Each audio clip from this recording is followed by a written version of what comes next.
भारत माता की जय। भारत माता की जय। भारत माता की जय। सबसे पहले आप सबको धन्यवाद देता हूं कि आप लोग देश के एक बहुत ही महत्वपूर्ण विषय पे चर्चा कर रहे हैं।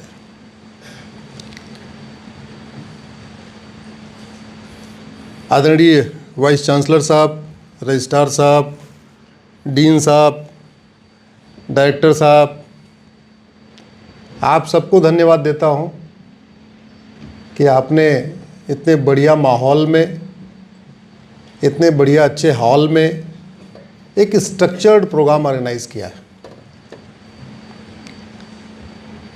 इस पवित्र भूमि को प्रणाम करता हूं जिसका अंग्रेज़ों ने नाम बदल दिया।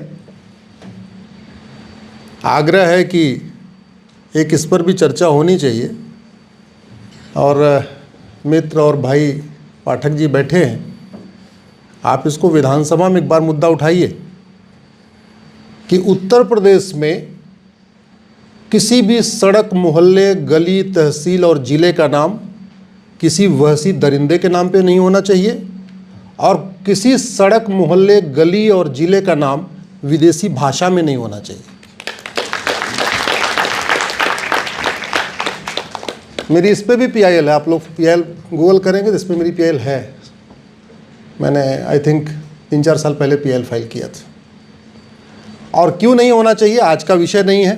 हाँ, आप इस पे चर्चा रखेंगे कि भारतीय स्थानों का नाम भारतीय महापुरुषों पे ही होना चाहिए और भारतीय भाषा में क्यों होनी चाहिए, तो अगर आप मुझे बुलाएंगे द्विवेदी जी तो मैं फिर आऊँगा और फिर उसका डिटेल कारण बताऊँगा क्यों होना चाहिए। क्योंकि वो विदेशी भाषा में नाम और विदेशी आक्रांताओं के नाम हमारे संविधान के 7 फंडामेंटल राइट का वायलेशन है। राइट टू डिग्निटी का वायलेशन है, राइट टू कल्चर का वायलेशन है, राइट टू ट्रेडिशन का वायलेशन है, राइट टू लाइफ लिबर्टी का वायलेशन है। ऐसे सुप्रीम कोर्ट के बहुत सारे जजमेंट हैं, मैं आपको बता दूंगा कैसे कैसे वायलेट हो रहा है। हमसे पहले आदरणीय कुलपति जी ने काफ़ी विषय कह दिया है, तो मेरे लिए ज़्यादा कुछ बचा नहीं है। मैंने PIL जब फाइल किया था तो मैंने भी नहीं सोचा था कि इतने जल्दी ये मोमेंटम आ जाएगा और ऐसे लगभग पिछले 10 वर्षों में 50 ऐसे कार्य हुए कि हमने PIL फाइल किया तो वो मोमेंटम बन गया। अंत में मेरी वो PIL इनफ्रक्चुअस हो गई। इनफ्रक्चुअस मतलब बिना काम की हो गई, कोर्ट को ऑर्डर नहीं पास करना पड़ा। आर्टिकल 370 मैंने चैलेंज किया था, आर्टिकल 35 पे मैंने चैलेंज किया था, लड़के लड़की की शादी की उम्र एक समान होनी चाहिए ऐसा भी मैंने चैलेंज किया था।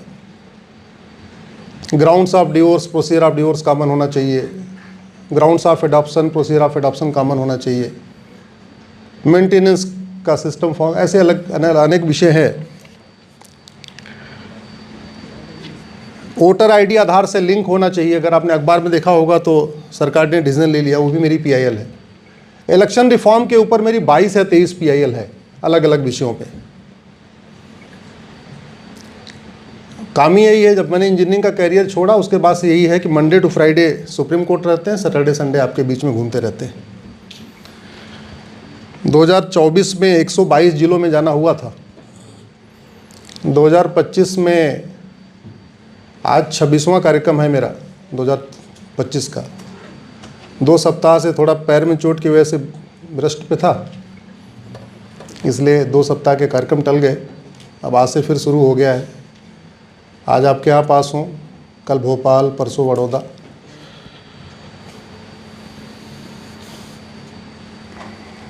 जब मैंने PIL फाइल किया था, जो मैंने आपको जो सुप्रीम कोर्ट में एफिडेविट पे बातें रखी थी, मैंने वही आपके बीच में रखता हूँ। 1983 में इलेक्शन कमीशन ऑफ इंडिया ने बहुत डिटेल इस पे डिस्कशन किया, सारी पॉलिटिकल पार्टियों के साथ डिस्कशन किया था 1983 में, और उस समय कांग्रेस की सरकार थी। इंदिरा गांधी जी प्रधानमंत्री थी और उस समय लगभग सभी पॉलिटिकल पार्टियों ने कहा था कि 1 नेशन 1 इलेक्शन होना चाहिए। 1999 में लॉ कमीशन ने इस पर बहुत डिटेल डिस्कशन किया। लॉ कमीशन कोई भी रिपोर्ट बनाता है तो ऑफिस में बैठ के नहीं बनाता है, पूरे देश भर में सेमिनार वगैरह ऑर्गेनाइज करके करता है। तो रिपोर्ट नंबर 170 जो है लॉ कमीशन की, उसमें भी उन्होंने कहा था 1999 में कि वन नेशन वन इलेक्शन होना चाहिए। उस समय अटल बिहारी वाजपेयी जी की सरकार थी। 2015 में पार्लियामेंट स्टैंडिंग कमेटी ने बहुत डिटेल डिस्कशन किया इसके ऊपर और उन्होंने रिपोर्ट दिया कि वन नेशन वन इलेक्शन होना चाहिए, और वन नेशन वन इलेक्शन था। 1951-52 में वन नेशन वन इलेक्शन हुआ भारत में,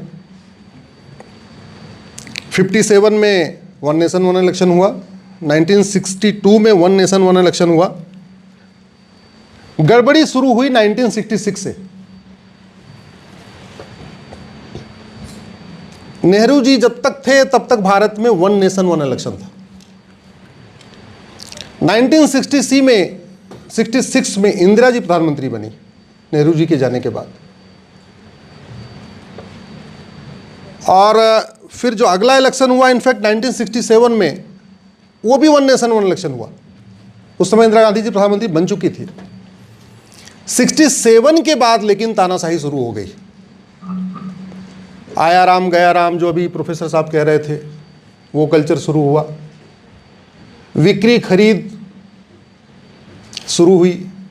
हार्स ट्रेडिंग शब्द जो है, उसमें घोड़ा खरीदना था कि घोड़ी खरीदनी थी, लेकिन हार्स ट्रेडिंग शब्द जो है वो शुरू हुआ 1967 के बाद।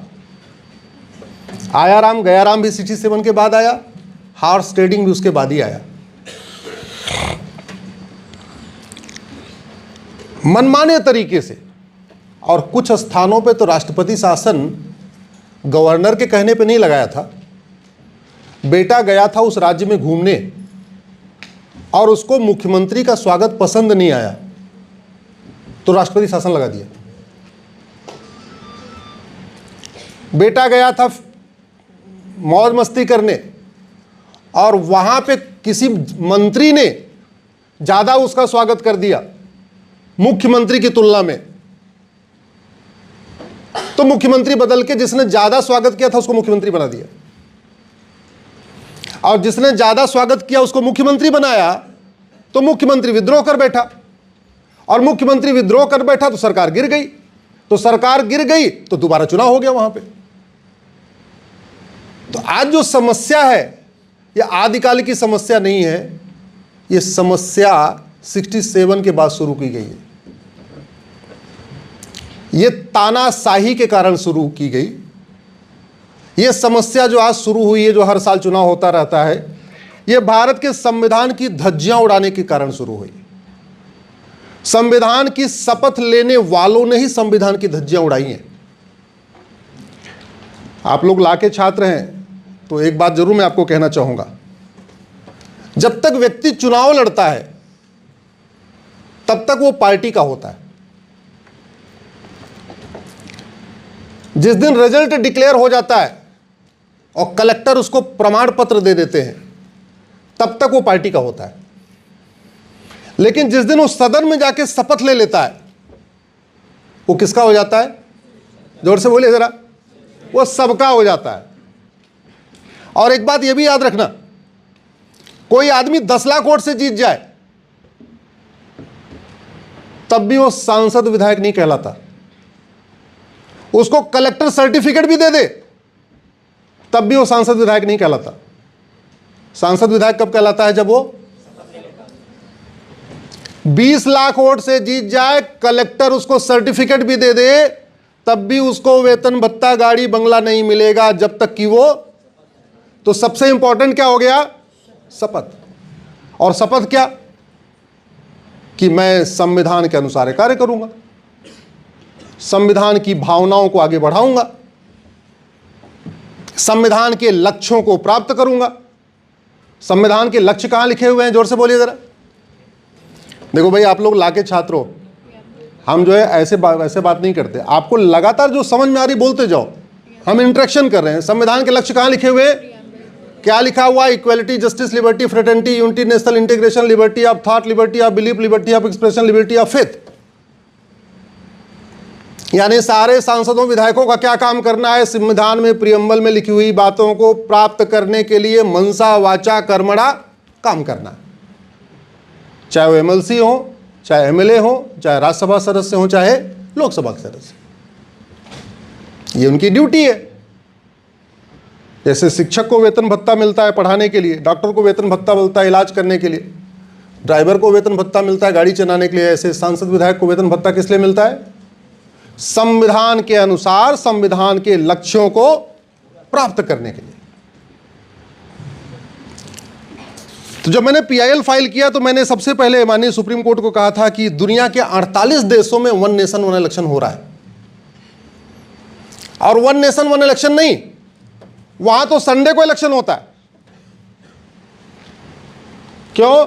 जिससे बाकी कार्य बाधित न हो, छुट्टी न करना पड़े। उन 48 देशों में 5 डे वर्किंग है, तो सैटरडे को सब पोलिंग बूथ एजेंट आ जाएं और संडे को चुनाव हो जाए और मंडे से फिर अपना काम शुरू। यह होता है दुनिया के 48 देशों में। अल्बानिया में संडे को इलेक्शन होता है और वन नेशन वन इलेक्शन होता है।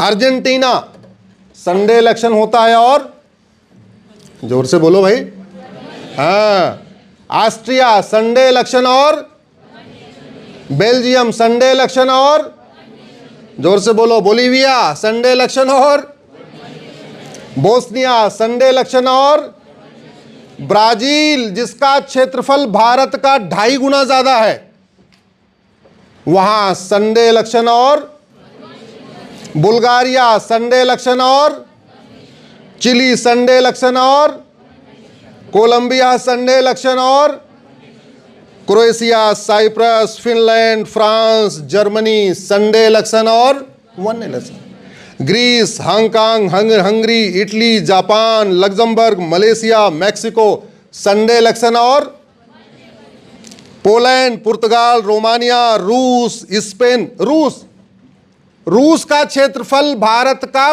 5 गुना ज्यादा है,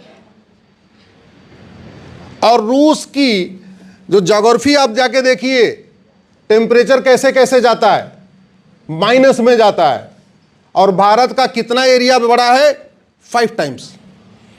रूस में होता है संडे इलेक्शन और one election. Spain, Sweden, Switzerland, Thailand, Turkey, Ukraine, Uruguay और वेनेजुएला संडे इलेक्शन और। तो भारत में होता था, दुनिया के कई देशों में होता है, और मेरा व्यक्तिगत मत है होना भी चाहिए। इसलिए होना चाहिए कि अगर 5 साल की विधानसभा है, 5 साल की लोकसभा है, तो कम से कम 55 महीने भारत में शांति रहेगी। 5 महीने जितनी भाई उछल कूद है होनी हो जाएगी।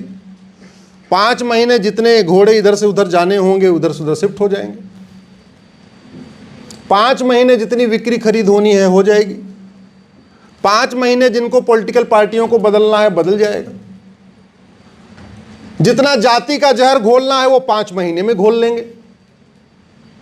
जितना भाषा का जहर घोलना है वो भी 5 महीने में घोल लेंगे। क्योंकि याद रखिए, ये जाति का जहर, भाषा का जहर, क्षेत्र का जहर, अगड़े पिछड़े का जहर, ये सारा जहर सबसे ज्यादा कब घोला जाता है? जब इलेक्शन हो।